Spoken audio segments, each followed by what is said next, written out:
to say that their constituents are telling them to stop the Senate bill from going into any kind of enactment. Fawn Johnson covers Congress for National Journal, and you can read her stories at nationaljournal.com. Thanks for the update. You're welcome. The U.S. Senate about to convene on this Thursday morning. The Senate may be moving towards the end of debate on the immigration bill today, when senators vote at 11:30 Eastern whether to close off debate tomorrow at the latest. Senators will also vote on the nomination of Charlotte, North Carolina Mayor Anthony Foxx for Transportation Secretary. He's nominated to replace Republican Ray LaHood, who's stepping down. Senate's wrapping up weeks of work on the immigration bill, creating a path to citizenship for illegal immigrants, allowing additional high and low-skilled workers. Now to the floor of the U.S. Senate. The Senate will come to order. The chaplain, Dr. Barry Black, will lead the Senate in prayer.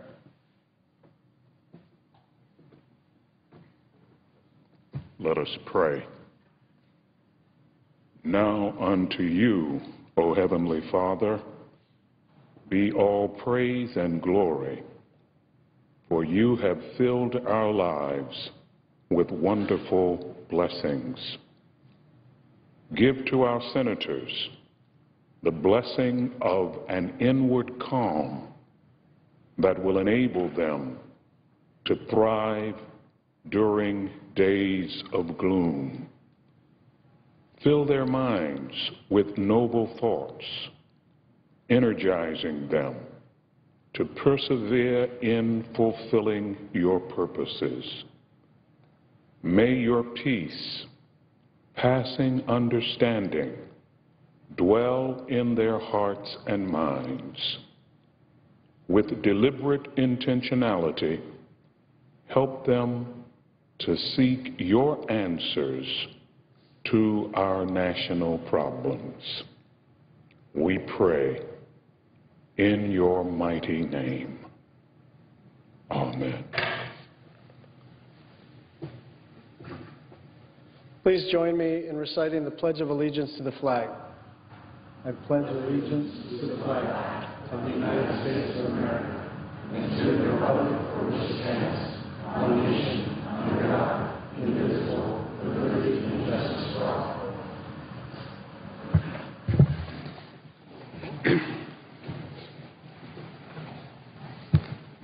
The clerk will read a communication to the Senate. Washington, D.C., June 27, 2013. To the Senate, under the provisions of Rule 1, Paragraph 3 of the Standing Rules of the Senate, I hereby appoint the Honorable Brian Schatz, a senator from the state of Hawaii, to perform the duties of the chair. Signed, Patrick J. Leahy, President pro tempore. Mr. President. Majority Leader. Following leader remarks, the Senate will resume consideration of the immigration bill. The time till 11:30 will be equally divided between the two managers of the bill, Senators Leahy and Grassley. So at 11:30, there will be 3 roll call votes. One on confirmation of the Secretary of Transportation, Anthony Foxx. Next vote will be on adoption of the committee report substitute amendment. And then we would have cloture on the bill, final bill, as amended, if amended.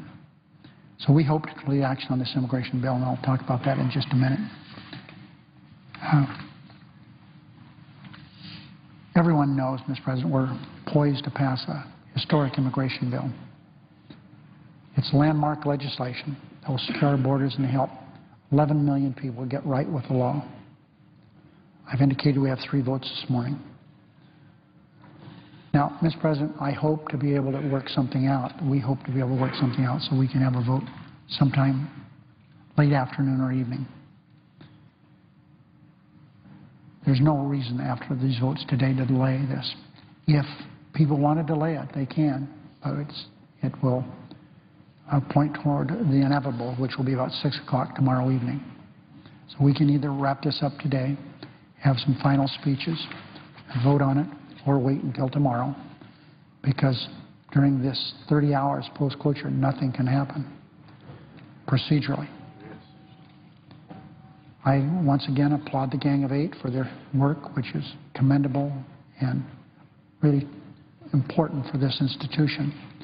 With their diligent efforts, we would never be able to come this far. I commend Chairman Leahy for the work he did in the committee with the markup that took place over many weeks. I commend him for his work on this bill as manager during the weeks it's been here on the floor, and my friend Charles Grassley. Senator Grassley and I disagree on occasion about substantive issues, but never on a personal issue. He's a very remarkably good senator and a fine man, and I enjoyed my relationship with him all these many years. Now, Mr. President, whenever the vote is scheduled, whether it's tomorrow or today, I'm going to ask the senators be seated. This is a vote. I want votes to take place. And I've had a number of requests from Democrats and Republicans that we do this, and they're absolutely right. This vote is important enough, no matter how you feel about the legislation. It's important enough we should do that.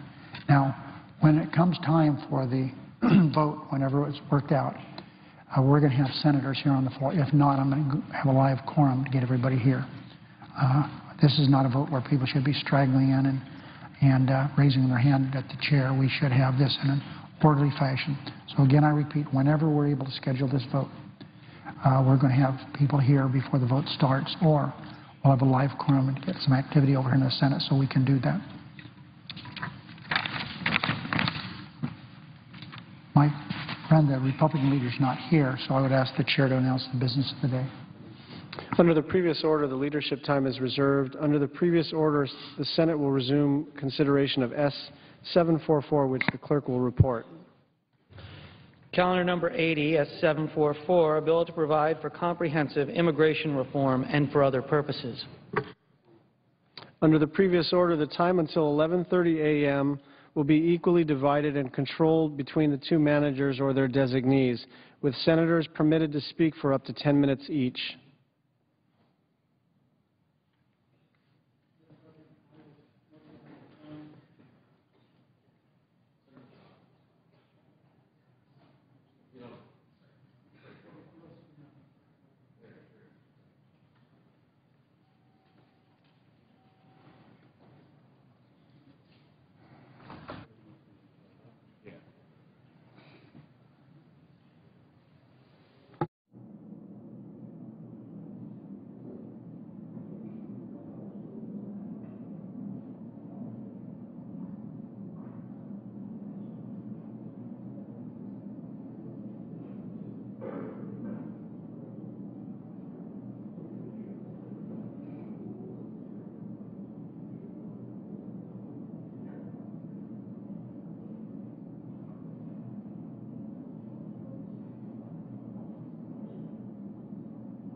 Mr. President.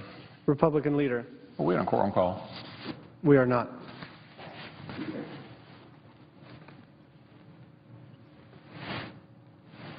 Mr. President, at the outset of the debate we've been engaged in, I expressed my hope that we could do something about our nation's broken immigration system. Millions of men and women are living among us without any documentation or certainly about what the future will bring for themselves or their families. Many of those who come here legally end up staying here illegally. We have no way of knowing who or where they are. And current law simply doesn't take into account the urgent needs of a modern, rapidly changing economy. Beyond all this, it's long been a deep conviction of mine that from our earliest days as a people, immigration has been a powerful force of renewal and national strength. Most of the people who have come here over the centuries have come as dreamers and risk takers, looking for a chance for a better life for themselves and for their children. I can think of no better example of this than my wife, who came here at age 8 in the cargo hull of a ship because her parents didn't have the money for a plane ticket. When she entered the 3rd grade at a public high school in New York, she didn't speak a word of English. And yet, in just a few short decades, she'd be sworn in as a member of the President's cabinet. An honor and an opportunity she could hardly have guessed at when she was just a little girl. This is the kind of story that has made this nation what it is. Legal immigration makes that possible. So yes, I had wanted very much to be able to support a reform to our nation's immigration laws. I knew it would be tough, and the politics aren't particularly easy either. But the fact is, our constituents didn't just send us here to name post offices and pass Mother's Day resolutions. They sent us here to tackle the hard stuff, too. Broad bipartisan majorities agree that our immigration system needs updating. In my view, we had an obligation to our constituents at least to try to do it together, and in the process show the world that we can still solve national problems around here. And reaffirm the vital role that legal immigration has played in our history. So it's with a great deal of regret, for me at least, that the final bill didn't turn out to be something I can support. The reason is fairly simple. As I see it, this bill doesn't meet the threshold test for success that I outlined at the start of this debate. It just doesn't say, to me at least, that we've learned the lessons of 1986 and that we won't find ourselves right back in the same situation we found ourselves in after that reform. If you can't be reasonably certain that the border is secure as a condition of legalization, there's just no way to be sure that millions more won't follow the illegal immigrants who are already here. As others have rightly pointed out, you also can't be sure that future Congresses won't just reverse whatever assurances we make today that border security will occur in the future. In other words, in the absence of a very firm, results-based border security trigger, there's just no way I can look at my constituents, look them in the eye, and tell them that today's assurances won't become tomorrow's disappointments. And since the bill before us doesn't include such a trigger, I won't be able to support it. It doesn't give me any pleasure to say this or to vote against this bill. These are big problems, and they need solving. And I'm deeply grateful to all the members of my conference and their staffs who have devoted so much of their time and worked so hard over a period of many months to solve these problems. I'm grateful to all of them. And while I won't be voting for this bill, I think it has to be said that there are real improvements in the bill. Current immigration policy, which prioritizes family-based immigration, hasn't changed in decades. This bill would take an important step toward the kind of skills-based immigration a growing economy requires. Through new and reformed visa programs, for instance, this bill would provide many of our most dynamic businesses with the opportunity to legally hire the workers they need to remain competitive and to expand. Some industries, like construction, could and should have fared better. But on balance, I think the improvements to legal immigration contained in the bill are very much a step in the right direction. We've learned an important lesson in this debate. One thing I'm fairly certain about is that we'll never resolve the immigration problem on a bipartisan basis, either now or in the future, until we can prove that the border is secure as a condition for legalization. This, to me, continues to be the biggest hurdle to reform. Frankly, I can't understand why there's such resistance to it. Almost entirely, of course, on the other side. It seems pretty obvious to me, and I suspect to most Americans, that the first part of immigration reform should be proof that the border is secure. It's simply common sense. Hopefully, Democrats now realize that this is the one necessary ingredient for success, and they'll be a little more willing to accept it as a condition for legalization. Because until they do, I, for one, just can't be confident that we've solved the problem, and I know a lot of others won't be confident either. So this bill may pass the Senate today, but not with my vote, and in its current form, it won't become law. But the good news is this: the path to success, the path to actually making a law is fairly clear at this point.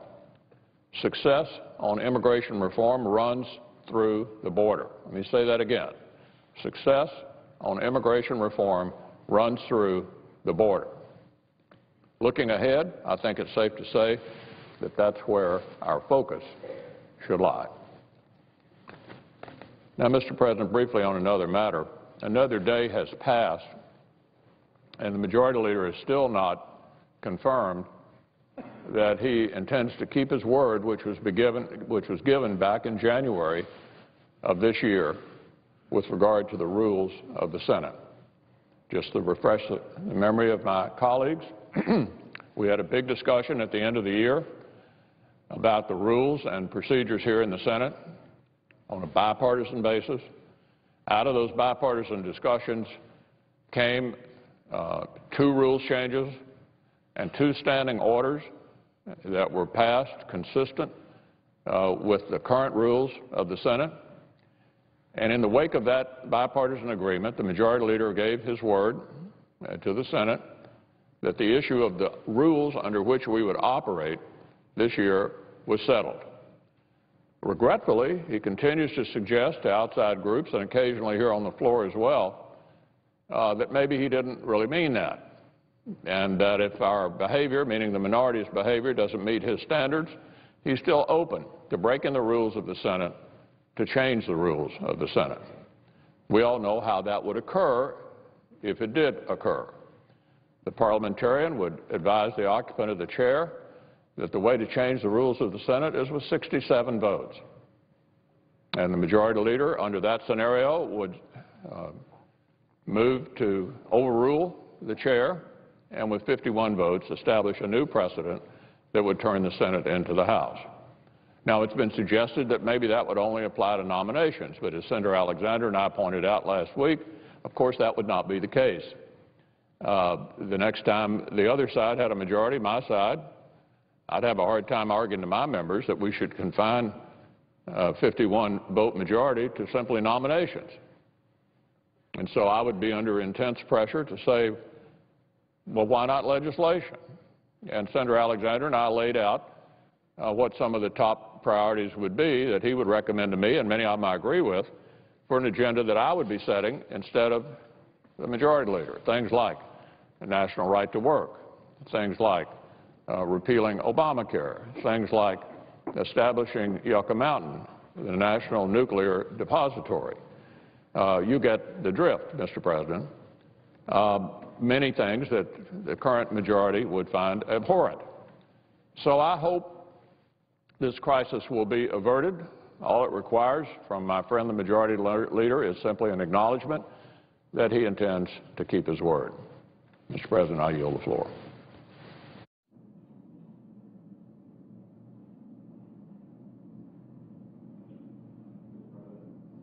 Rhode Island. Mr. President, July 1st is less than 1 week away, and we need to reassure students who will be taking out loans for school this fall that their interest rates will not double. And it's safe to say that most of us on both sides of the aisle want to see a long-term approach to setting student loan interest rates rather than a temporary extension of the current rate. And we've been working, and I know Senator Harkin and Senator Alexander, Senator King, Senator Manchin, Senator Burr, Senator Coburn, and many others, Senator Warren, have been engaged in serious discussions about finding a way forward. Unfortunately, the proposals that are on the table today would leave students worse off in the future, frankly. Worse off than simply allowing the interest rates to double. There is a year or two, perhaps, where interest rates would stay below rate of 6.8%, but then looking at rate trends, it looks quite convincing that these rates would surpass the fixed rate and go beyond. And we can't enact a long-term solution that's going to be bad for students. In fact, student groups and advocates have urged us to reject the so-called deals that are circulating around with variable rates that are not capped, that could lead to very, very high interest rates for students in a very short period of time.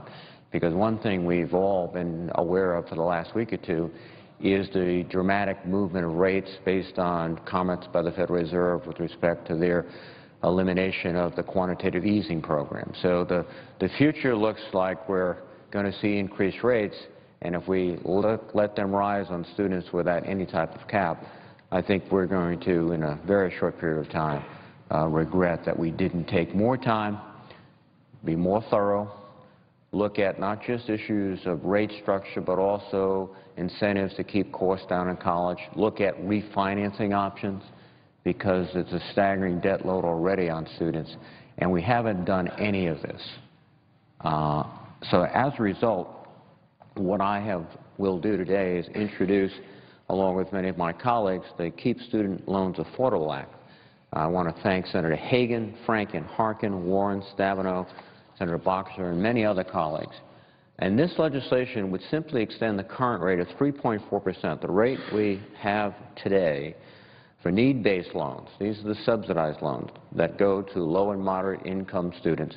It would extend them for 1 more year so that we do have the time, and I must say we should and must take the time. And it is not just coincidental that we must reauthorize the Higher Education Act within this year so that we can use this time properly to ensure that we do, in fact, have a comprehensive solution that will make students better off, not just in the next several months, but in the long run. And instead of changing low and moderate income students more for the student loans, our legislation would extend the 3.4% interest rate by closing a loophole in the tax law, which allows fairly wealthy individuals to defer taxes on their IRA and 401k type accounts. This provision would save taxpayers $4.6 billion over 10 years, which will more than cover the cost of the loan. So we are moving forward on a basis where we are not increasing the deficit. What we are doing is giving students another chance to maintain an appropriate loan level of 3.4% for additional year. We have to take action to stop the interest rates from doubling. Student loan debt is the next big financial crisis facing this country. We already understand from analysts that people in their 20s are putting off home purchases, are putting off automobile purchases, are not doing what their parents' generation did because they have so much debt that they cannot move into the economy as their parents did. It's the second most outstanding household debt behind mortgage debt in the country. It surpassed credit card debt. And it's affecting the trajectory of young people's lives. Again, my generation assumed that by the late 20s they'd own a home. They would be, in fact, perhaps moving on and fixing up and looking at a second home. That's all been changed now. And today's students are really caught between a rock and a hard place where they have all this debt that they must carry forward. The other thing that's so interesting is we are scrambling around here trying to figure out ways to deal with this issue. It turns out, in fact, that the Congressional Budget Office has projected that the loan program is actually making $50 billion a year, and over $180 billion will be made between now and 2023. We're actually making money on these loans. And frankly, if we don't look at the program and fix it, the irony will be students will be paying more, the government will be taking in profits, and in the long run, I think we'll be worse for it because we will be depriving a whole generation of the kind of educational opportunity that they need. I think we have to do more. I introduced a long-term solution in April, the Responsible Student Loan Solutions Act. It would set student loans based on the actual cost of financing and administering the program. It would also protect students with a cap. I think that's essential. We have to understand that interest rates might rise to a point where we have to cap them to protect students. And it would also allow refinancing, which is something that has not been seriously discussed. We frankly need more time to discuss that. We need the time. Let's take the time. I would urge my colleagues to join me and give students the chance to go to school this fall with a 3.4% subsidized interest rate, and give us not only the chance, but give us the incentives and give us the marching orders to fix this problem comprehensively. And with that, Mr. President, I would yield the floor. Mr. President. Senator from Alabama. Mr. President, the bill before us, S-744, 1,200 pages, is promoted with high ideals, but it's nowhere close to what it promises. It's fatally flawed. If passed, it will not work, and that's why we shouldn't pass it. Not because of the goals it states itself to have, but because it won't work. This flawed bill did not come about because of inadvertence. The errors weren't a part of chance or ignorance or mistake. The policies reflected in this piece of legislation came about as a direct result of the fact that the forces that shaped it had goals that were important to them, but these goals are not coterminous with, they're not in harmony with the interests of the nation as a whole. The realpolitik gang that put it together seemed fine with that. They openly reported for weeks that these interests were meeting somewhere in some room in secret, working through this legislation and their differences, and soon, they said, the Gang of Eight would have a bill that, having been blessed by these powerful special interests that they had invited to the meetings, would be delivered to the Senate floor, masters of the universe that they are, all for us to adopt without complaint and with celebration.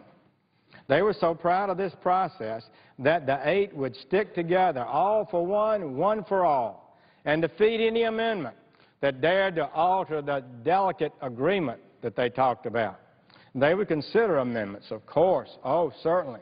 We'll consider amendments, but nothing serious that impacts the agreement fundamentally that we have. One would not want to disturb that delicate balance, of course, of those very sensitive forces that were in the meeting. You know, the folks that came together only for the common good, who understood the real needs of working Americans who are out of work, who've seen their paychecks decline, who have their spouse, their husband, their wife not able to find a job, their children not able to find a job, their grandchildren not able to find a job. They weren't thinking about them. Mr. Richard Trumka, the top union boss, Mr. Tom Donahue, the top Chamber of Commerce boss, the agribusiness conglomerates, the activist group La Raza, the Immigration Lawyers Association. They were there. Our high-tech billionaires, having delivered magnificent computers, they now desired to deliver public policy. The meat packers and others. So you must know, friends, that when the Gang of Eight said there was a delicate balance, a fragile agreement, they weren't talking about primarily the agreement they had among themselves as senators. That was secondary. The agreement they were referring to was the special interest forces that were in that secret room writing that bill. Those interests, those forces had signed in blood, and the Gang of Eight then signed in blood to fight off any serious objections or ideas that would violate that agreement. Although the gang and the cabal that had confederated and combined together to set immigration policy for the United States of America were desperate to keep it secret, there was another dominant force involved in the legislation, and that was President Obama. His team was there every step of the way. His team that had done more to undermine law enforcement in an immigration area than any president in history. His team was there every step of the way surely providing much of the drafting work, the legal work, and the support to get the details done, which the senators, of course, didn't have time to do. They didn't have time to study all the language of the bill and read the bill for the most part. Well, surely, and we know about this because Justice official, formerly a top official in La Raza, who said it was immoral for businesses to be checked as to whether or not they were hiring illegal workers. That's her support. She couldn't keep it a secret. She wanted to, I think, was concerned about being left out. So she made sure to reveal to the New York Times that she and President Obama were there every step of the way, writing the bill, being engaged in it, and all of which, of course, much to the discomfort of the gang, especially the Republicans, who'd been anxious to declare the bill was written by the job creators, the entrepreneurs, the Chamber of Commerce. Well, it went to the Judiciary Committee for a markup, and a very favorable Judiciary Committee it was. 4 of the gang of 8 are on the committee, and they started executing their plan. Senator Schumer, on occasion, would give Republican gang members on the committee a pass. He was overheard on the mic. Do the Republicans have a pass on this vote? So they could break ranks, the Republican gang members, and vote with the people on an issue that came up in Judiciary Committee, as long as there was enough votes otherwise to kill that pesky amendment. And so it was in committee. Oh, one more important thing, the money. There would be money to run a campaign-like ads all over America to promote the bill, to promote the senators, to protect the senators from criticism, and who knows, maybe to provide some political contributions sometime in the future for those who vote right.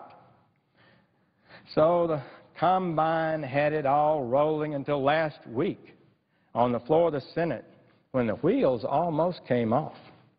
Senators and the American people saw that S-744 had more holes than Swiss cheese.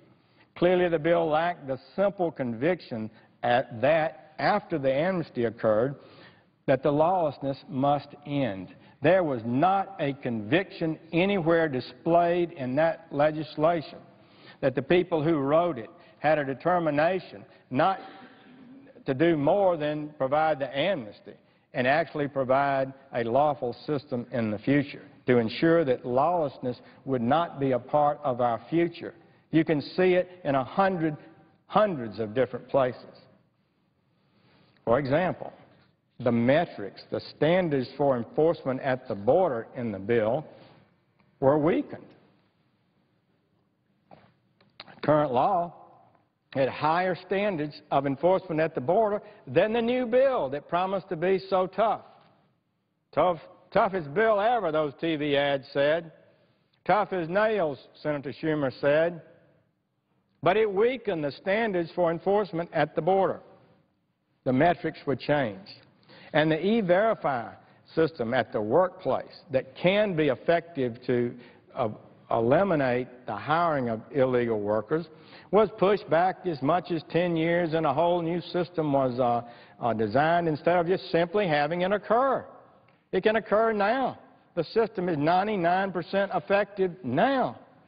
Why would we want to wait 5 years unless you really weren't interested in seeing it happen? Interior enforcement was diminished. The ICE officers have written us and told us this will make it worse. They are diminished in their ability. All kinds of discretion is given that will allow lawyers to block deportations and allow the politicians to avoid the carrying out of the law. And the citizenship processing is deeply damaged and unable to function effectively, according to the Citizenship and Immigration Service. Officers who process these applications, they say there's no way they can process these applications. And an amendment I offered to have at least face-to-face interviews with many of the people, at least those who may pose some risk, was voted down. They're not even going to have interviews with the people who apply for legal status under this bill. And the entry-exit system, which provides that you must be clocked in when you come into the country and clocked out with biometric fingerprint system. That system now says you should have a biometric entry-exit system at all land, sea, and airports. This bill weakens that dramatically, makes it utterly unenforceable by changing biometric to electronic, whatever that means, and only requiring it to be at land and seaports. Excuse me, air and seaports.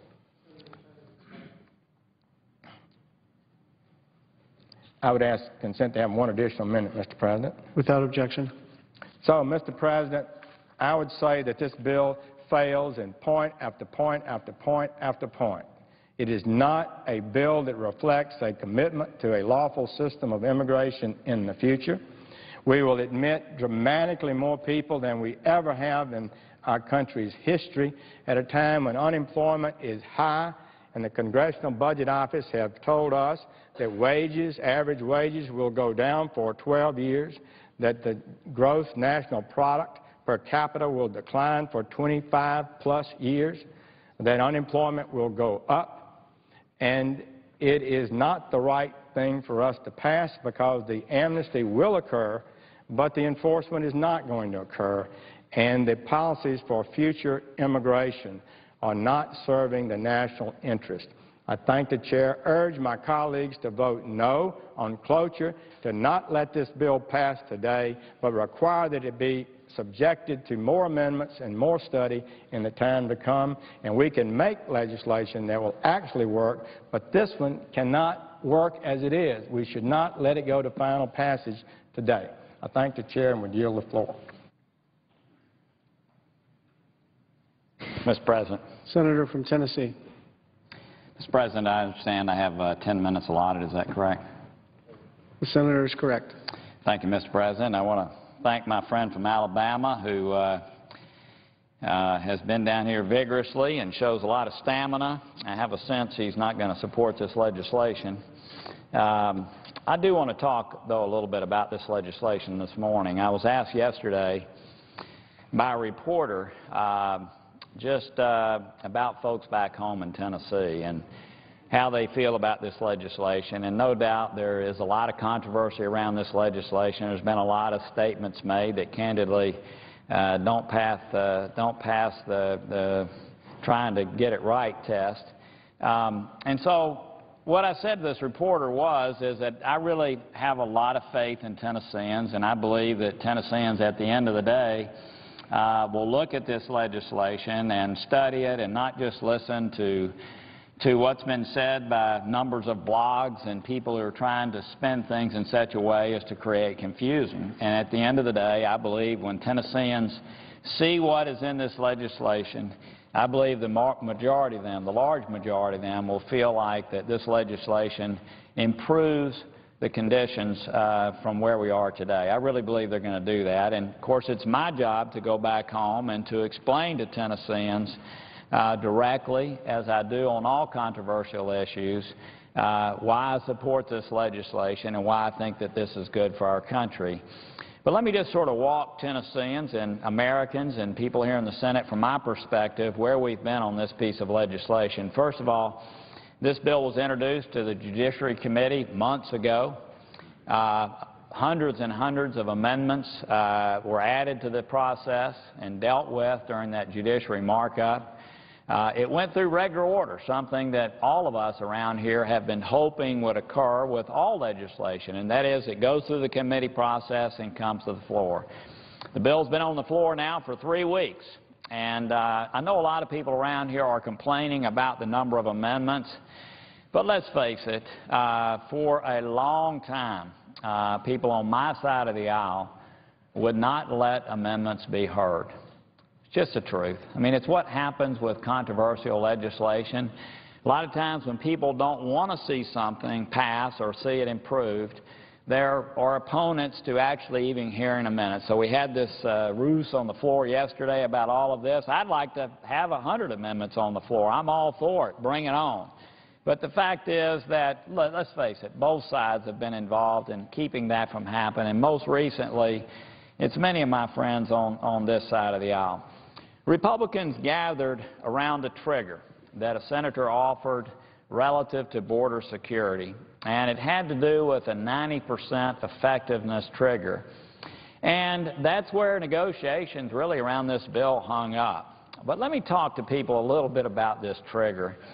When you really look through the trigger that was in a border security bill that I candidly supported, and many folks on my side did, the trigger was so subjective. I would call it the Cheeto bag trigger, or the granola bag trigger, or the plastic bottle trigger. And let me make sure that people understand the way this trigger was and why it wasn't acceptable to the majority of people here in the Senate. The way this trigger works, it uses something called sign cuttings. Now, this is a term that's used to track people through the desert, to track them through the mountains. Been used here in the country for hundreds of years, especially in places where that are less urban. So here's what was happening with that trigger. Border Patrol agents were going to be able to look at a Cheeto bag or an empty granola bag or an empty Coca-Cola can and say, well, I don't know. Did 10 illegal aliens eat out of that Cheeto bag, or did one? I don't know. It was that subjectivity that people realized was going to cause people to be able to move the goalpost. And I'm making light of it, but it's just true. I mean, this is the way, believe it or not, we keep stats on the border right now, in this very subjective manner. How many people attempted to get through? How many people were going? We didn't see them. We didn't see them. But we think maybe 10 people went up through that crevice. It reminds me of, I go hunting once a year down in Albany, Georgia, and I've got a friend that allows me to come, and a covey of birds will fly by, and he said, well, I think there were 12. Mark that down in his hunt log. And I'm sure he gets, at the end of the year, somewhat close to how many birds were on his plantation, if you will. But we're looking at something that was going to matter as it relates to green cards. It was subjective and candidly was put in place in such a way that many people thought the goalposts were going to be moved. So Senator Hoeven and myself, working with a lot of people in the body, came up with tangible triggers. Not triggers that some Border Patrol agent could fudge one way or another, not that there's anything, not that anyone would attempt to, but you can understand, again, when you're trying to guess how many people came through that we didn't see. Let me say that one more time. That was one of the denominator factors, was the Border Patrol was going to have to say, how many people came through the border that we didn't see? Let's guess, but by the way, let's make it exactly 90%. And so Senator Hoeven and I came up with an amendment that everybody could understand. 20,000 Border Patrol agents, a doubling on the southern border. 20,000 agents. Every American can know whether that's happened. $4.5 billion worth of technology. We listed the inventory. Every American can see whether that's happened. Fully implemented E-Verify. I mean, we don't want employers paying people under the table. We don't want people hiring folks that are here illegally. Fully implemented before a green card. An entry-exit visa program. I think many people know that the reason we had the terrorist attack on 9/11, we had people who overstayed their visas. Americans don't want to see that happen. So a tangible trigger of making sure that we had an entry-exit visa program, and another 350 miles of fencing. A lot of people said that that's not required. It is absolutely required. And anybody who would say that hasn't attempted to read the legislation. So these are 5 tangible triggers. Not a Cheeto bag trigger. Not a Cheeto bag trigger. 5 tangible triggers that allow people to know whether we've actually met the goals that are in this bill. Been a lot of discussion yesterday about an E-Verify amendment, and, you know, as has been said, an amendment that could have easily been added to this legislation. It's a fine amendment. I'd certainly be glad to support it. I think it's an amendment that if it made it to the floor, candidly, it's one of those 100-0 or 98-2s. Maybe it could pass by voice vote. It's not controversial. But the fact is the bill has a lot in there relative to E-Verify, and no doubt the House can make that even stronger. Some of my friends are saying that this is an amnesty bill. And I don't know if people have looked at the provisions about people coming in out of the shadows, having to pay taxes, back taxes, having to pay fines, having to pay taxes, by the way, into the U.S. system for 10 years and cannot receive a single benefit from the United States government. That's the reason this thing scores so favorably from the standpoint of generating revenues into the Treasury. But let me just say this. Nobody in this body, nobody has offered an amendment that would round everybody up in this country that's here illegally, round them up, and deport them out of this country. Not a single soul has offered an amendment to do that.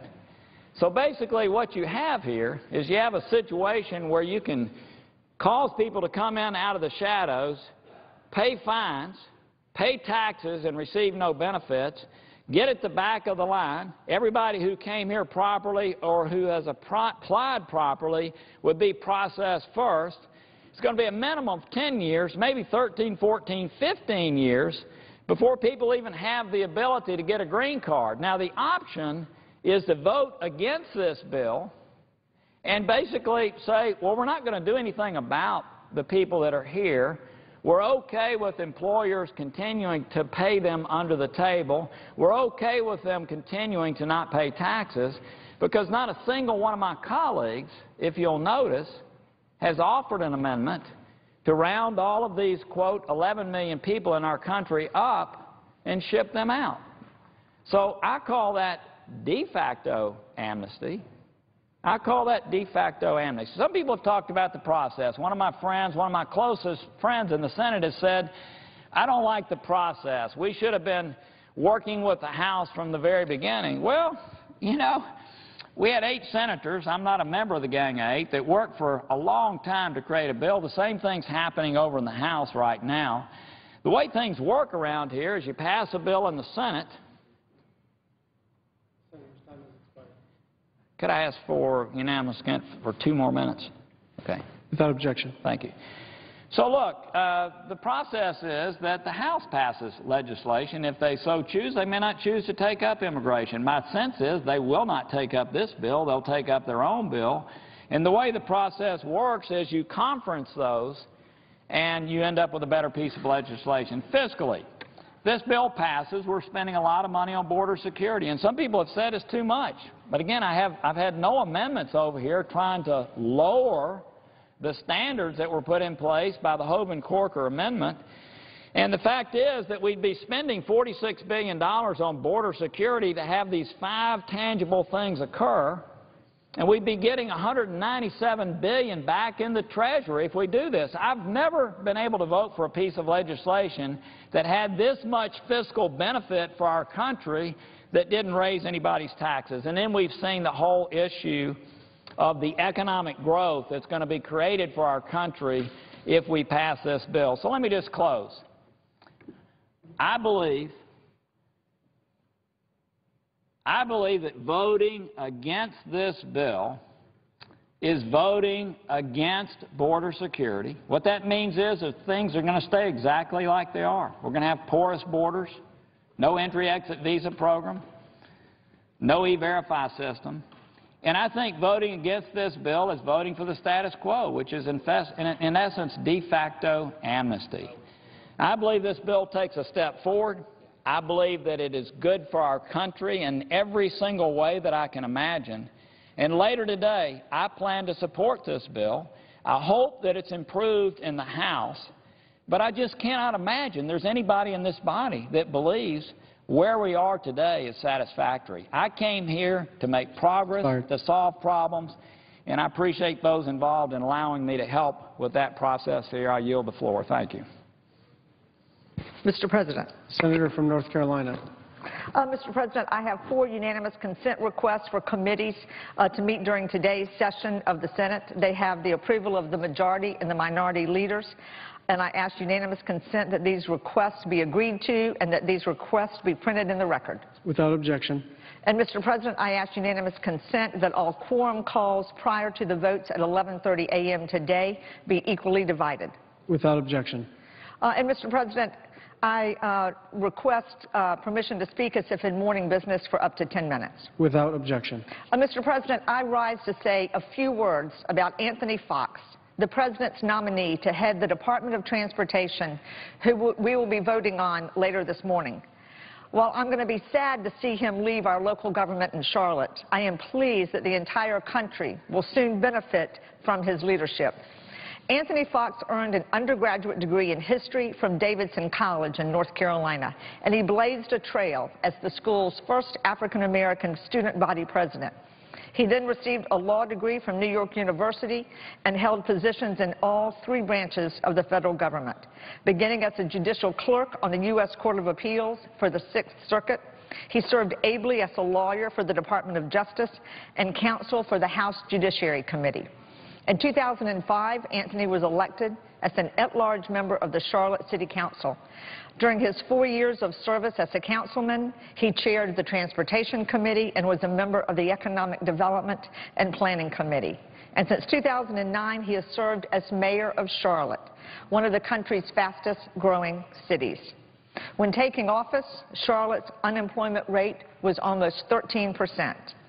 Through his tireless efforts, Mayor Foxx helped attract and create more than 8,400 new jobs. Most importantly, Mayor Foxx has been a true champion of transportation and infrastructure development, securing forward-looking investments in Charlotte's roads, airport, and mass transit. Under his leadership, I-485 has been approved for expansion.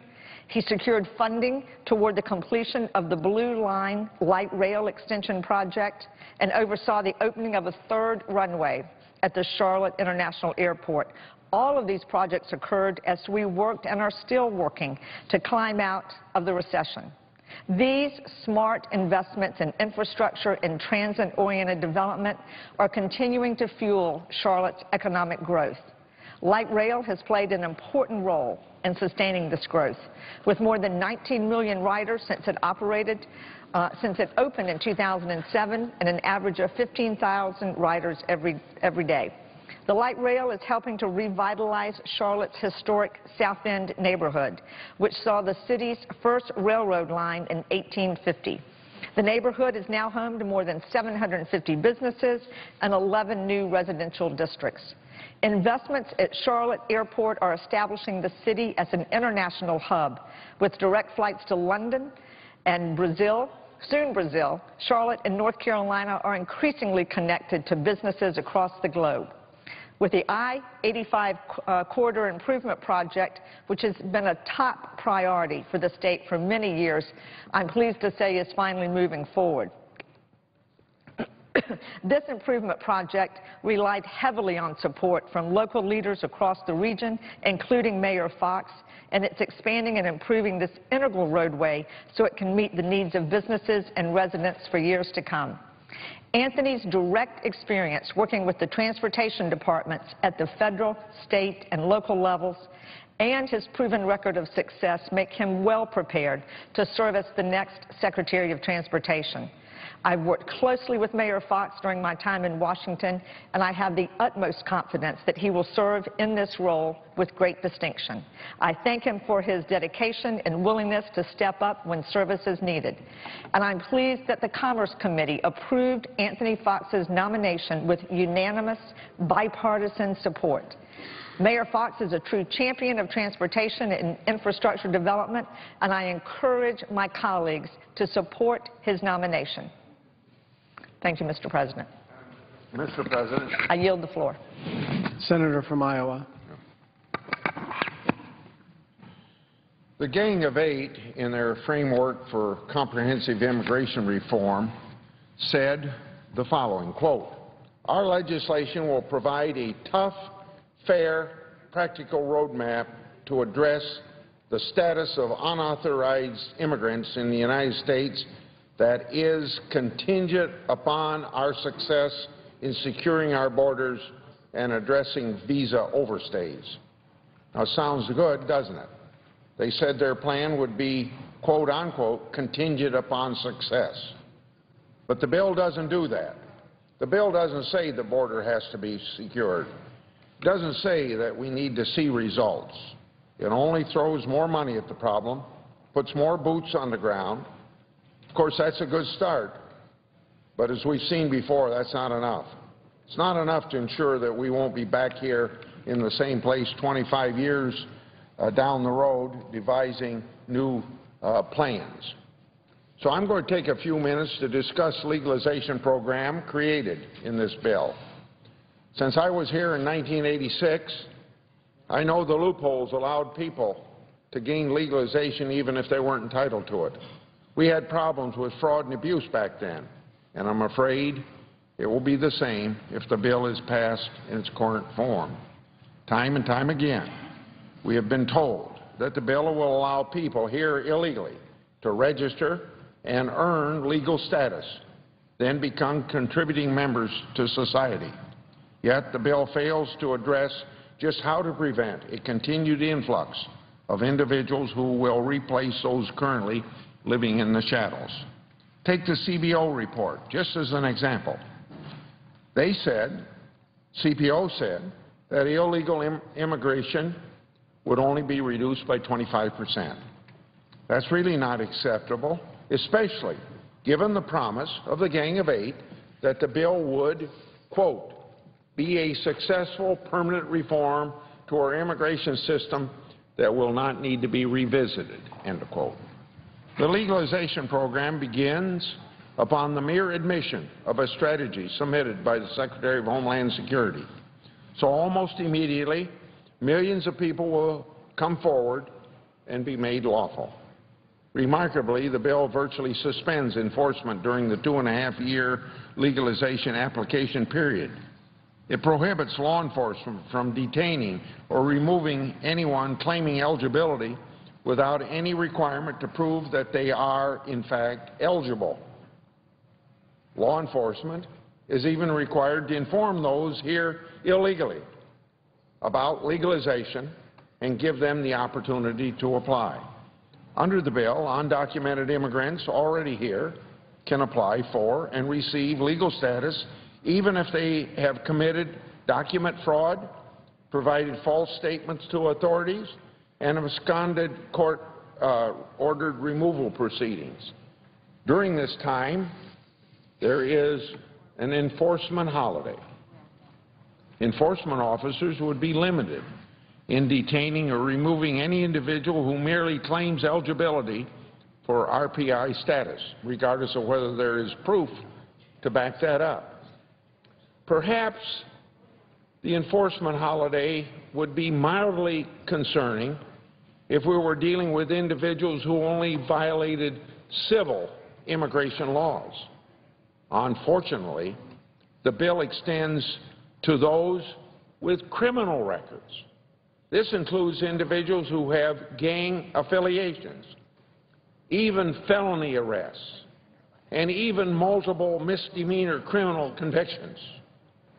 Moreover, the bill permits individuals who attain legalization to continue criminal behavior so long as their behavior and subsequent convictions remain below the eligibility threshold. In fact, the bill goes even further, and can you believe this?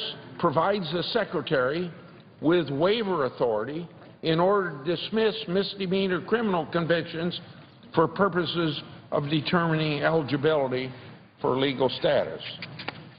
The bill does not limit those outside the country from applying for legalization. The bill states that individuals who have previously been deported or otherwise removed from the country are ineligible for RPI status.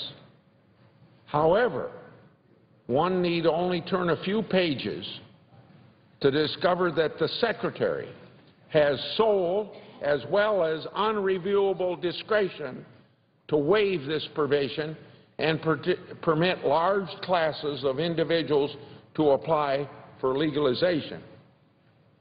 There's yet another waiver to providing and allowing individuals who have been removed or re-enter illegally to apply for status if they are fortunate enough to have a relative who does, in fact, qualify for legalization. This weakens and undermines even current law, where Congress has already declared that individuals who re-enter illegally are not entitled to immigration benefits. Amendments to prohibit those ordered removed, those currently in removal proceedings, and those who have absconded and failed to show up for removal proceedings from applying or being granted legal status were voted down during committee considerations. An amendment to prohibit spousal abusers, child abusers, drunk drivers, and other serious criminals from obtaining legal status was also rejected. Now, I know the public listening or reading these records won't believe that Congress could do those things, that it's okay to have those people with that sort of criminal activity being legalized, but that's what the bill allows. These amendments also could have been voted on during floor debate, but the majority refused to allow their consideration. Now the process for obtaining legalization is ripe for abuse and potentially encourages crafty behavior for individuals to game the system. Under the bill, individuals applying for legal status are permitted to file numerous amended applications in the event their initial application is denied for failure to complete properly or provide required documentation.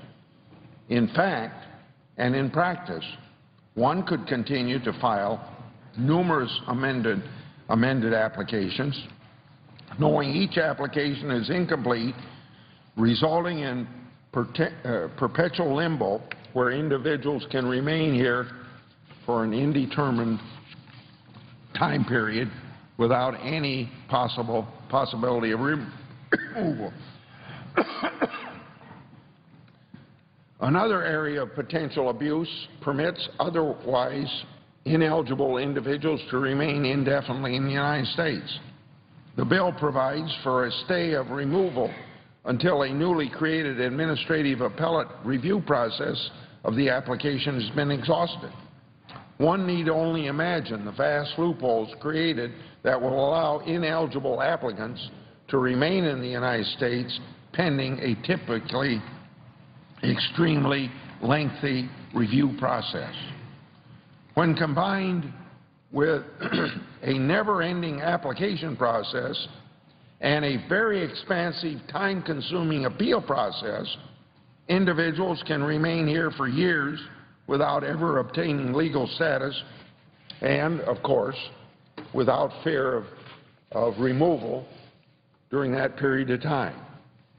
Under the bill, people with RPI status must prove that they have been employed during the duration of their status, yet the bill allows people to prove that employment, which is required to get a green card, using merely sworn affidavits.